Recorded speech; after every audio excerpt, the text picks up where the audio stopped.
Welcome to 69 TV. I am Pankaj Kumar Sanghi. Headlines. Special app for Ganesh Ideal Pandals. Prakasham DSP Nagaraju introduces a dedicated app for permission, making the process easier for devotees.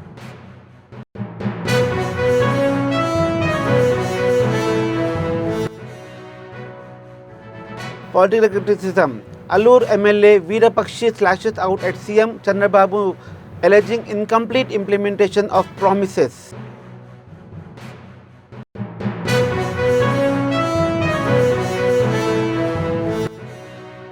Collectorate surprise visit. Visakhapatnam Collector Harindra Prasad inspects Simachalam temple and reviews devotees' facilities.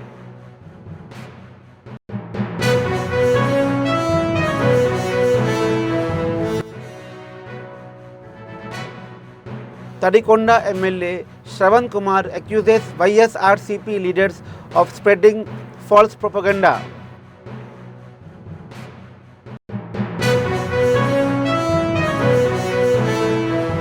Detailed bulletin. Prakasham District Markapuram DSP Nagaraju announced that a special app will be launched under the supervision of the police for granting permission to set up Ganesh Ideal Pandals during Vinayaka Chaviti.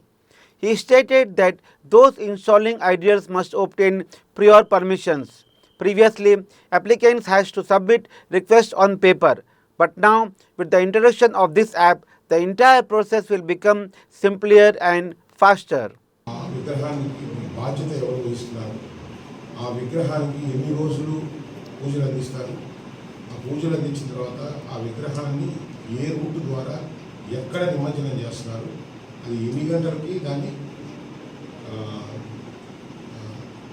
ఆ రోజు book చేస్తారు. So దానికి సంబంధించి ఎంతమంది దాంట్లో పాల్గొన్నారు, so ఏ బాధ్యతతో అయితే ఆ విగ్రహాన్ని పెట్టి ఆ విగ్రహం యొక్క భయభక్తులతో ఒక ఇష్టనియమాలతో పూజలు చేసి దాన్ని అదే గౌరవంతో నిమజ్జనం చేసే వారికి కూడా ఎవరైతే పెట్టారో వాళ్ళు ఖచ్చితంగా వాళ్ళే ఆ రక్షణకు సంబంధించి బాధ్యత తీసుకోవాలి. ఈ ఇన్ఫర్మేషన్ అంతా కూడా ఫిల్ చేసిన మాత్రమే దీని మీద పర్మిషన్ అనేది కంపల్సరీగా ఉండాలి. పర్మిషన్ లేకుండా విగ్రహం పెట్టడం అనేది వాళ్ళ మీద డెఫినెట్గా చర్య తీసుకోవడం జరుగుతుంది. ప్రతి ఒక్కరు కూడా సాయంత్రం యాప్ ఒకటి లాంచ్ చేయాలనుకుంటున్నారు.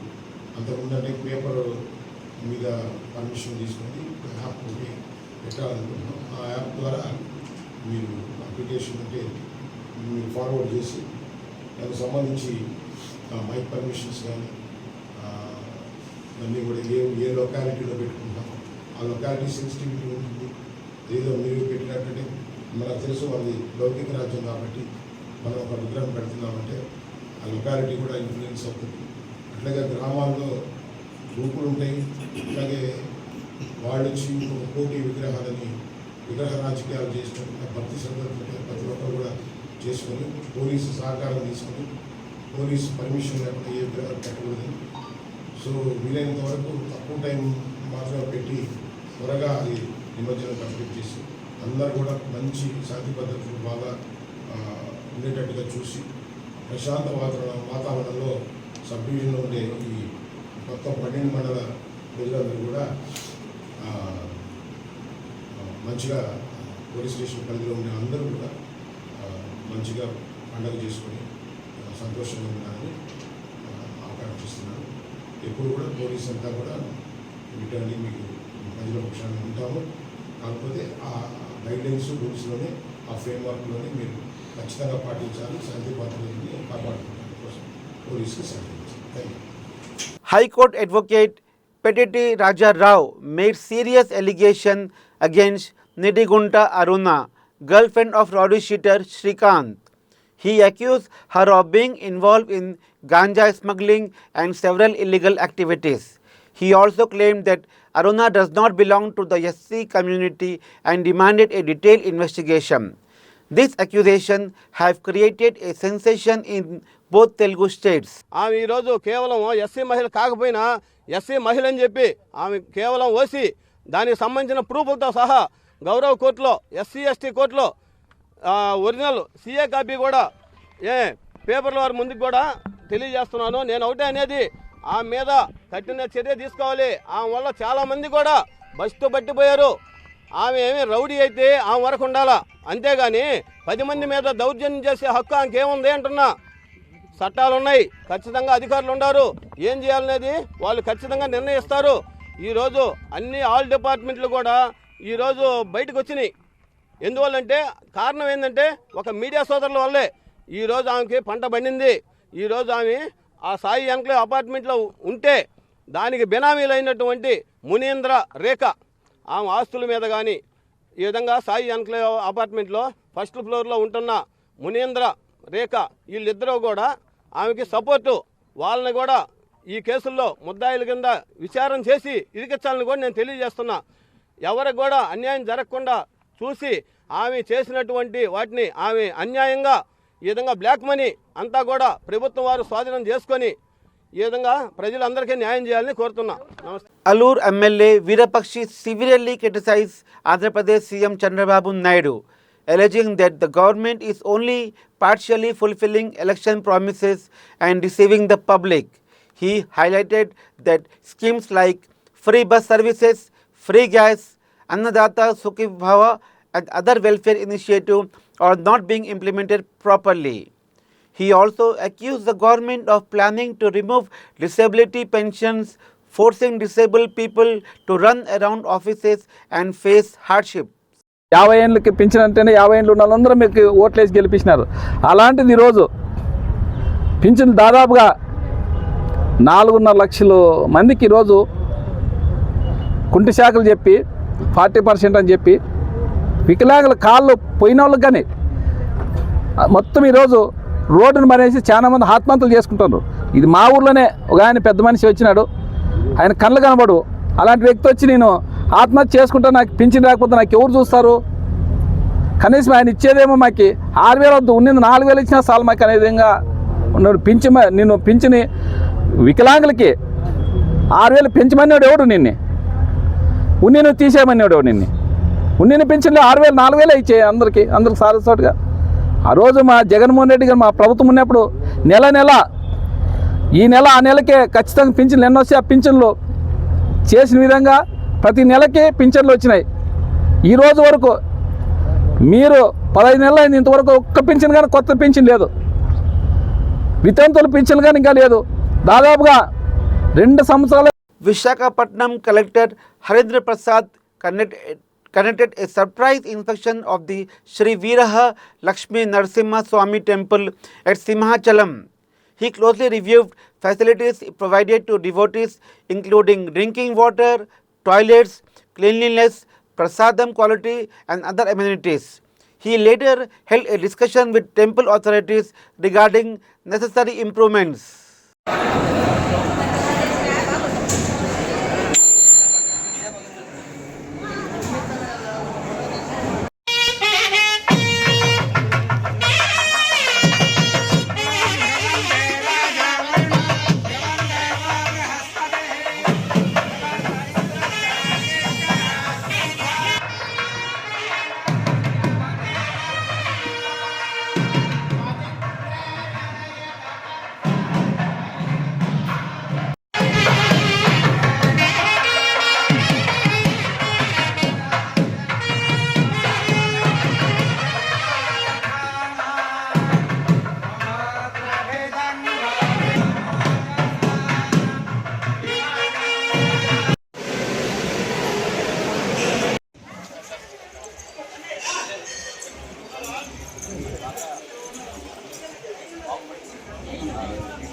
అందరికీ నమస్కారం. ఈరోజు మనము సింహాచలం శ్రీ వరాహ లక్ష్మీ నరసింహస్వామి దేవస్థానం నిర్వహిస్తున్న వాళ్ళు కార్యక్రమాలు ఏ విధంగా జరుగుతున్నాయి, దాంట్లో ప్రజలు మెయిన్గా భక్తులు సంతృప్తి పొందుతున్నారా లేదా, ఇక్కడ వాళ్ళు దర్శనానికి ఎంత అవకాశం తీసుకుంటున్నారు, చాలా సులువుగా వాళ్ళు దర్శనం జరిగిందా లేదా, అదేవిధంగా ఇక్కడ మౌలిక సదుపాయాలు ఏ విధంగా ఉంది, మంచినీళ్ళ సదుపాయాలు కానీ పరిశుభ్రత కానీ ఏ విధంగా ఉంది అని పరిశీలించడం జరిగింది. ఇక్కడ స్థానికంగా ఉన్న అధికారులకు సూచనలు కూడా ఇవ్వడం జరిగింది. వచ్చే ప్రతి ఒక్క ప్రజలు కూడా పూర్తి స్థాయిలో సంతృప్తితో దర్శనం చేసి వెళ్ళాలని వాళ్ళకి చెప్పడం జరిగింది. ఇక్కడ ఇచ్చే ప్రసాదంలో కూడా నాణ్యత పెంచాలని, అదేవిధంగా ఆల్రెడీ చేస్తున్న అన్నదాన ప్రసాదం గురించి ప్రజలు ఒక ఫీడ్బ్యాక్ కూడా తీసుకోవడం జరిగింది. ప్రజలతో మాట్లాడితే వాళ్ళందరూ కూడా చాలా బాగా ఉందని చెప్పడం జరిగింది. సో వాళ్ళని మన సిబ్బందిని సేవ్ వేలో కొనసాగించమని ఆదేశాలు ఇవ్వడం జరిగింది. అంతేకాకుండా ఇక్కడ మెట్ల మార్గంలో కానీ నడక మార్గంలో కానీ వచ్చేవాళ్ళు ఇబ్బంది లేకుండా గుడికి చేరుకోవడానికి కావాల్సిన ఫెసిలిటీస్ కూడా చేయమని చెప్పడం జరిగింది. ఈ వైట్ పెయింట్ అని కూడా కొంత ఇంప్రూవ్ చేస్తూ గతంలో పోయిన వర్షం వల్ల పోయిన ప్లేసెస్లో కూడా ఆ పెయింటింగ్ వేయించమని చెప్పడం జరిగింది. మెయిన్గా రాష్ట్ర ప్రభుత్వం పబ్లిక్ పర్సెప్షన్ అని ప్రజల యొక్క అభిప్రాయం ఏముంది జనరల్గా ప్రభుత్వ సేవల మీద, ఎస్పెషలీ ఎండోన్మెంట్ డిపార్ట్మెంట్ ఒక గుడిల్లో ఇచ్చే సేవల మీద ప్రజల యొక్క సంతృప్తి ఏ విధంగా ఉందనేది అడిగి తెలుసుకోవడానికి ఈరోజు రావడం జరిగింది. రాబోయే రోజుల్లో ఇంకా మెరుగైన సేవలు అందించే విధంగా అధికారులు చర్యలు తీసుకుని చెప్పడం జరిగింది. Tadikonda MLA Shravan Kumar accused former Minister Ambati Ramababu of spreading false propaganda regarding recent floods in Amravati. Shravan claimed that during the past 5 years, the previous government neglected Amravati's development. He questioned why there were no objection when Amravati was declared the state capital initially, but now negative campaigns are being run. ఇటీవల కురిసిన వర్షాలకి YCP party రాజధాని మునిగిపోయిందని దుష్ప్రచారాన్ని ఉధృతం చేసినట్టు కనిపిస్తుంది.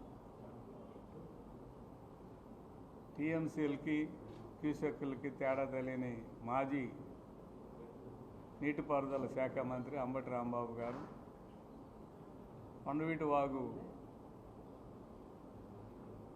ఎక్కడ ఉందో తెలుసో లేదో తెలియదు కానీ పాపం కెమెరామెన్లు తీసుకొని వీడియోలు ఎంట పెట్టుకొని కొండవీటి వాగు దగ్గరికి వెళ్ళి ఈ రాజధాని మునిగిపోతుందని చెప్పే ప్రయత్నం చేశాను. నేను ఇరిగేషన్ శాఖ మంత్రిగా పనిచేసిన రాంబాబు గారిని ఒక మాట స్పష్టంగా అడుగుతున్నాను. 2014-19 మధ్యకాలంలో కొండవీటి వాగు తాడికొండ నియోజకవర్గంలో తాడికొండ మండలంలో ప్రారంభమయ్యే లామ్ దగ్గర చప్టా మీద 13,60,00,000 రూపాయలు గ్రాంట్ శాంక్షన్ చేసి ఫౌండేషన్ వేసి కొంతమేరకు వర్క్ జరిగినప్పుడు తర్వాత మీకు నిజంగా కొండవీటి వాగు ముంపు ప్రాంతం గురించి మాట్లాడే నైతిక హక్కు ఉంటే మీరు ఎందుకు క్యాన్సిల్ చేశారు? ఆ బ్రిడ్జిని మీరు ఎందుకు క్యాన్సిల్ చేశారు? ఎందుకు ఇంత దుష్ప్రచారం చేస్తున్నారని నేను ప్రశ్నిస్తూ ఉన్నాను. ముఖ్యంగా రాజధాని ప్రాంతంలో కొండవీటి వాగు, పాలవాగు, కోటేళ్ల వాగు ఇవన్నీ కూడా ఉన్నాయనేది తెలుసు. దాని మీద ఒక ప్రణాళిక తయారు చేసి కొండవీటి వాగు ఎప్పుడైతే వస్తుందో వచ్చినప్పుడు ఉన్న నీరుని కృష్ణానదిలో తోడిపోయటానికి ఒక లిఫ్ట్ ఇరిగేషన్ కూడా చేసిన సంగతి వాస్తవమా కాదా అని అడుగుతున్నాను. 5 సంవత్సరాల పాటు ఈ ప్రాంతం మీద కక్ష కట్టినట్టు ఒక్క పని కూడా చేయకుండా ఉన్న Jaganmohan Reddy Bapatla District Collector Venkata Murali inspected the flood-affected Lanka villages in Kolluru Mandal. He reviewed the low-level bridge at Donnepudi and the Aravinda bridge at Nakapaya Gandi. He instructed officials to construct houses for tribal families whose homes were submerged. For families whose houses were not submerged, he ordered authorities to issue employment cards and ration cards immediately.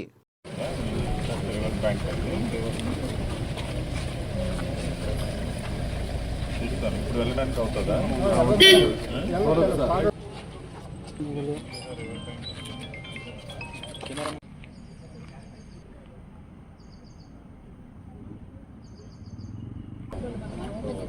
Konnur నుంచి అక్కడ road 2 పాయింట్లు ఉన్నాయి sir మనకి. మనం last time ఇక్కడ నుంచే వాళ్ళకి భోజనాలు అవి కూడా పంపాం కదా, కొల్లూరు ఒక పాయింట్, ఇది ఒక మనము దోనేపూర్ ఒకటి, కొల్లూరు ఒకటి, లోపలికి పంపించింది కొల్లూరు, దోనేపూడి, ఇక్కడ దాకా రాలేము. ఎక్కడ క్రాస్ అవుతాయి లాస్ట్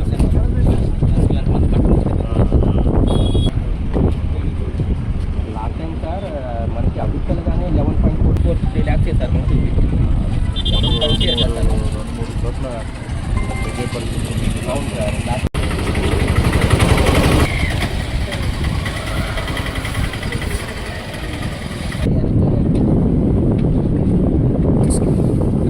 ప్రాంతాలు ఏంటంటే బట్టీలు ఉన్నాయి సార్. వీళ్ళు ఏంటంటే సార్ కొంచెం లోకల్గా మట్టి వేసి కొనుక్కునే క్రమంలో కొన్ని 7 సంవత్సరాలు జరుగుతుంది సార్ వాళ్ళకి. ఆ క్రమంలో కొద్దిగా మట్టి మీద మట్టి అనేది ఇట్లా డైరెక్షన్ తీసుకుంటా ఉంటుంది సార్. గత 2 అడుగుల్లో ఈరోజు మనకి కృష్ణా నది మీద ప్రకాశం బ్యారేజ్ నుంచి outflow 5,13,000 cusecs outflow releases discharge of water వస్తూ ఉంది. సో మనకు బాపట్ల జిల్లాలో ఇది మొట్టమొదటి హ్యాబిటేషను లంకా గ్రామం. అంటే ప్రకాశం బ్యారేజ్లో నీళ్లు అవుట్ఫ్లో ఏవైతే వస్తాయో మొట్టమొదట తగిలేటువంటి లంకా హ్యాబిటేషన్ ఇది, చిలుమూరు లంక. సో ఈ నుంచి మొదలుకొని ఈ కొల్లూరు మండలము, బట్టిప్రోలు మండలము, రేపల్లె మండలంలో సుమారుగా 22 హ్యాబిటేషన్స్లో లంకా హ్యాబిటేషన్స్ ఉన్నాయి. వీటి చుట్టూ కూడా నీళ్లు చేరేటువంటి పరిస్థితి ఉంటుంది. ఇప్పుడు మనము ఫస్ట్ లెవెల్ వార్నింగ్ 3,97,000 వాటర్స్ ఉన్నప్పుడు ఫస్ట్ వార్నింగ్ ఇస్తారు. సో ఫస్ట్ వార్నింగ్ ఆల్రెడీ 2 రోజుల నుంచి నడుస్తుంది. మనం ఇప్పుడు 5,13,000 క్యూసెక్స్ ఆఫ్ వాటర్ వెళ్తూ ఉంది. మరి ఇప్పుడు శ్రీశైలం బ్యారేజ్లో అవుట్ఫ్లో చూసుకున్నప్పుడు అక్కడ కూడా మోర్ దాన్ 5 lakhs అవుట్ఫ్లో వస్తూ ఉంది. శ్రీశైలం 5,17,000 వస్తున్నట్టుగా ఉంది. నాగార్జున సాగర్లో కూడా 4,90,000 పైగా వస్తూ ఉంది. పులిచింతల్లో కూడా రమారమి నాగార్జున సాగర్లో వచ్చినంత అవుట్ఫ్లో అక్కడ కూడా వస్తూ ఉంది. ప్రకాశం బ్యారేజ్లో చూసుకున్నప్పుడు 5,13,000 వస్తూ ఉంది. 5,65,000 దాటగానే మనం సెకండ్ వార్నింగ్ కూడా ఇవ్వడం జరుగుతుంది ఈ నది పైన. సో మరి ఇప్పుడు నేను రోడ్లు అన్నీ పరిశీలించుకుంటూ వస్తున్నాను. ప్రస్తుతం మనం ఈ ప్రభుత్వ కాలంలో ఏదైతే మనం ఇప్పుడు వచ్చామో ఈ ఆర్ఎండ్బి బీటీ రోడ్డు, ఈ రోడ్డు పోయిన వరదలప్పుడు బీభత్సంగా కొట్టుకుపోయింది, మొత్తం కూడా శిథిలమైపోయింది అదంతా కూడా. దీన్ని యుద్ధ ప్రాతిపదికన ప్రభుత్వానికి నివేదించడం, వెంటనే నిధులు తెప్పించి ఈ రోడ్డుని చాలా పకడ్బందీగా దగ్గరుండి అన్నీ చేయడం జరిగింది. ఇప్పుడు ఈ రోడ్డు ఉండడం వల్ల వాళ్ళందరికీ ధైర్యం ఉంది, ఫెసిలిటీ కూడా ఉంది. మరి నీళ్ళ విషయానికి మనం చూసుకున్నప్పుడు సుమారుగా 7 లక్షల వాటర్స్ రిలీజెస్ వచ్చేంత వరకు కూడా ఇళ్లలోకి నీళ్ళు వచ్చే ప్రమాదం లేదు, లేదా రోడ్ కనెక్టివిటీ ఇబ్బంది జరిగేటువంటి ప్రమాదం లేదు అనేది ఇక్కడున్న మన అధికారులు అండ్ ప్రజలు అనుభవపూర్వకంగా చెప్తా ఉన్నారు. కాబట్టి మనం ప్రతి హ్యాబిటేషన్లో కూడా 25 మంది సచివాలయ ఉద్యోగుల్ని ప్లేస్ చేసాం, అక్కడ పెట్టాం. ప్రతి హ్యాబిటేషన్కి 2 మండల స్థాయి అధికారుల్ని అక్కడ పర్యవేక్షణ చేయడానికి పెట్టాము. అదేవిధంగా ప్రతి మండలానికి ఒక జిల్లా అధికారిని పెట్టాము. అట్లనే ఎక్కడైతే ప్రజలు నీళ్ళల్లో దిగే అవకాశం ఉందో లేదా మునిగిపోయేదానికి అవకాశం ఉందో, ఎక్కడైతే కాలకృత్యాలు తీర్చుకోవడానికి నీళ్ళలోకి వెళ్తారో. In Velampeta, Visakhapatnam, a 5-storied building dangerously titled during the night, causing panic among locals. Another adjacent building on Pulavidi was found leaning. Authorities evacuated all residents immediately to ensure safety and are assessing the structural risks.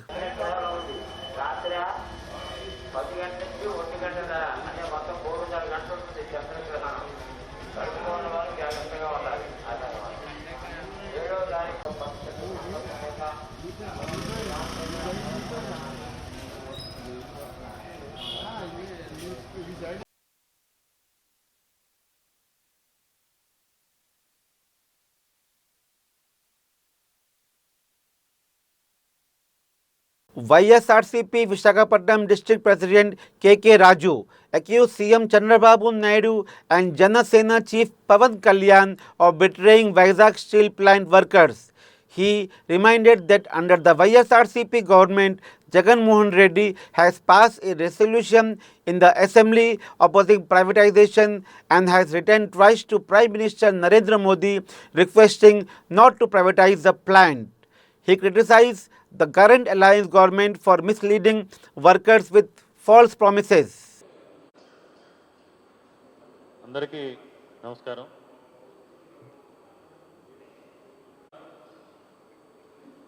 Visakhapatnam steel ప్లాంట్కి సంబంధించి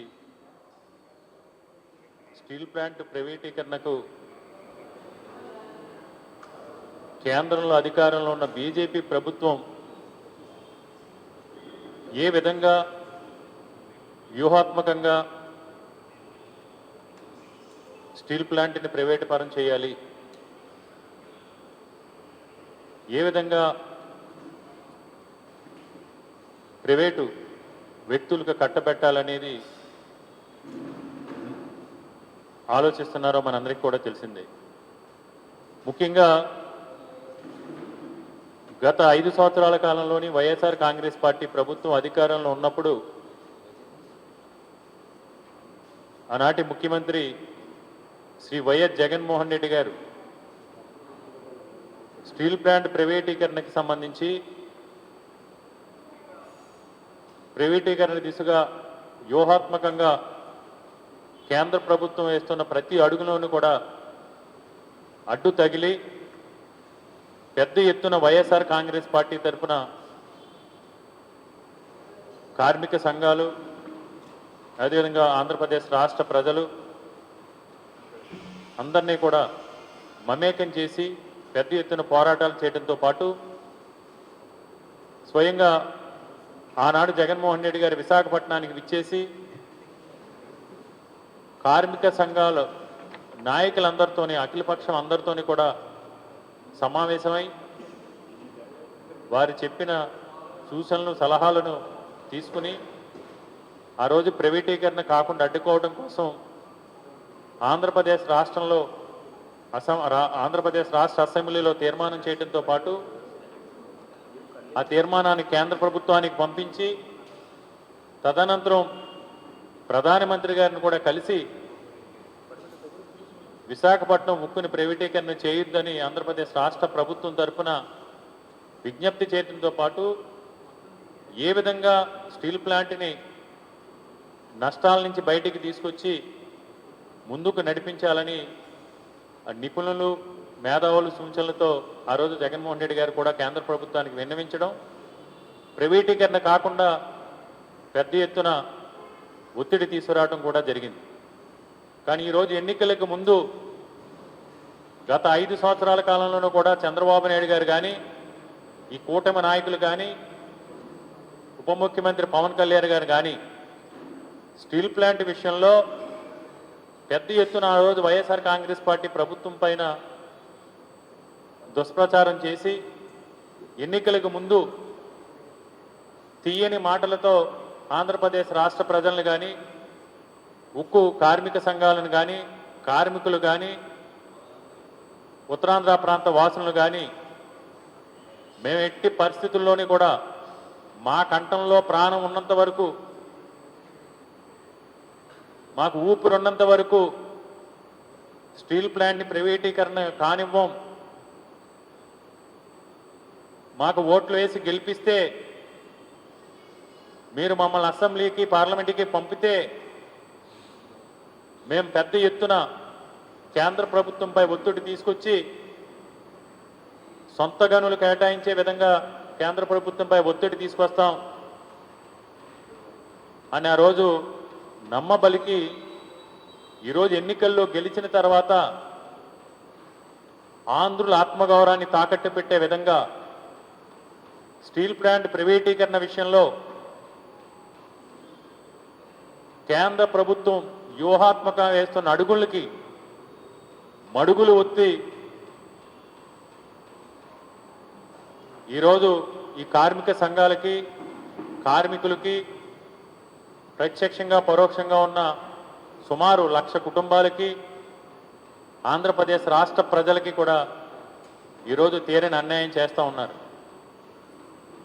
ముఖ్యంగా ఈ కూటమి ప్రభుత్వం అధికారంలోకి వచ్చిన తర్వాత steel ప్లాంట్కి ప్యాకేజ్ పేరుతో మభ్యపెట్టి ఏదైతే ఆ ప్యాకేజ్ ద్వారా తీసుకొచ్చారో సుమారు 14,000 కోట్ల రూపాయలు ఆ ప్యాకేజీని కూడా ప్లాంట్ అభివృద్ధి కోసం వినియోగించకుండా గతంలో ఏదైతే స్టీల్ ప్లాంట్కి జిఎస్టీలకి సంబంధించి లేకపోతే ఇతరత్ర అవసరాలు ఉన్నాయి వాటికి నయానో భయానో బలవంతంగా కొంతమంది ఉద్యోగుల్ని ఎవరైతే సుమారు విఆర్ఎస్ చేయించారో వాలంటీర్ రిటైర్మెంట్ తీసుకోమని బెదిరించారో వారికి వెచ్చించడం జరిగింది. ఈరోజు ఆంధ్రప్రదేశ్ రాష్ట్ర ప్రభుత్వానికి ఈ కూటమి ప్రభుత్వంలో ఉన్న తెలుగుదేశం కానీ జనసేన కానీ బీజేపీకి సంబంధించి ఆంధ్రప్రదేశ్ రాష్ట్రంలో ఉన్న ఎమ్మెల్యేలు ముఖ్యంగా ఎంపీలకు సంబంధించి మీరు తలుసుకుంటే మీకు చిత్తశుద్ధి ఉంటే విశాఖపట్నం ఉక్కు అనేది ఆంధ్రుల హక్కు, ఈ ఉక్కు ఫ్యాక్టరీ భవిష్యత్తు ఆంధ్రప్రదేశ్ రాష్ట్ర ప్రజలకి సంబంధించిన భవిష్యత్తు, ఈ ఉక్కు ఫ్యాక్టరీ వల్ల ఈ రాష్ట్రంలో ముఖ్యంగా ఉత్తరాంధ్ర ప్రాంతంలో సామాజిక ఆర్థిక ప్రయోజనాలు ఉన్నాయి.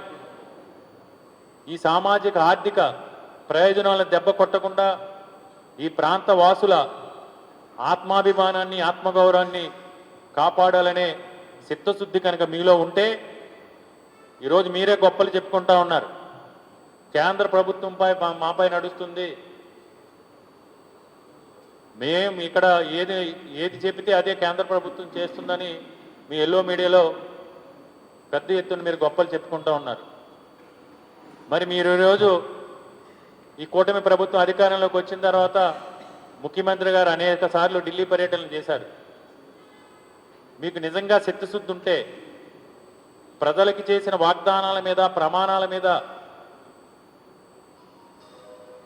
మనం నిలబెట్టుకోవాలనే నిజాయితీ కనుక మీలో ఉంటే ఈరోజు మీరు తెలుసుకుంటే మీ ఎవరైతే ఎంపీలు ఉన్నారో ఎంపీలు మేము కేంద్ర ప్రభుత్వానికి మద్దతు ఉపసంహరించుకుంటామని మీరు డిమాండ్ చేస్తే తప్పకుండా విశాఖపట్నం హుక్కు ప్రభుత్వ రంగ సంస్థగానే కొనసాగే అవకాశం ఉంది. కానీ మీరెందుకు ఆ ప్రయత్నం చేయటం లేదు? 2019 నుంచి 2024 వరకు మాకున్న ఎంపీలతో కేంద్ర ప్రభుత్వానికి అవసరం లేకపోయినా సరే Visakhapatnam City Crime Police cracked a major theft case in the Gajuwaka limits. 3 accused Nageshwar Rao, Arjun Gnan Prakash and Ram Babu were arrested for stealing gold and cash from a wedding house in Shilanagar. Police recovered 72 tolas of gold, 9 lakhs cash and a mobile phone out of the stolen 100 tolas of gold and rupees 13.5 lakhs cash. DCP Lata Madhuri confirmed the details during a press briefing.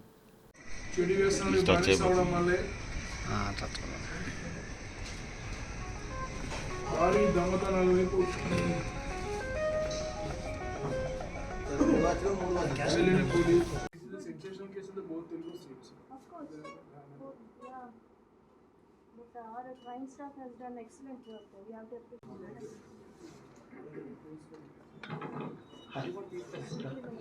Stay tuned to Section 9 TV News for more latest updates.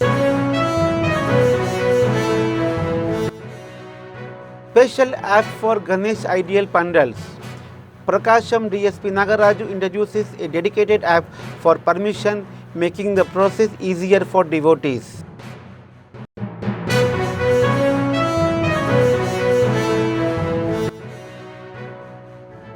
Political criticism. Allur MLA Veerapakshi slashes out at CM Chandrababu alleging incomplete implementation of promises.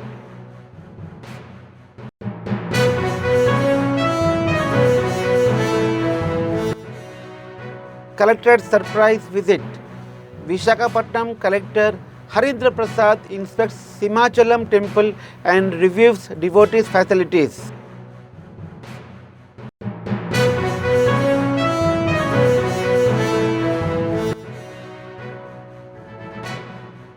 Tadikonda MLA Shravan Kumar accuses YSRCP leaders of spreading false propaganda.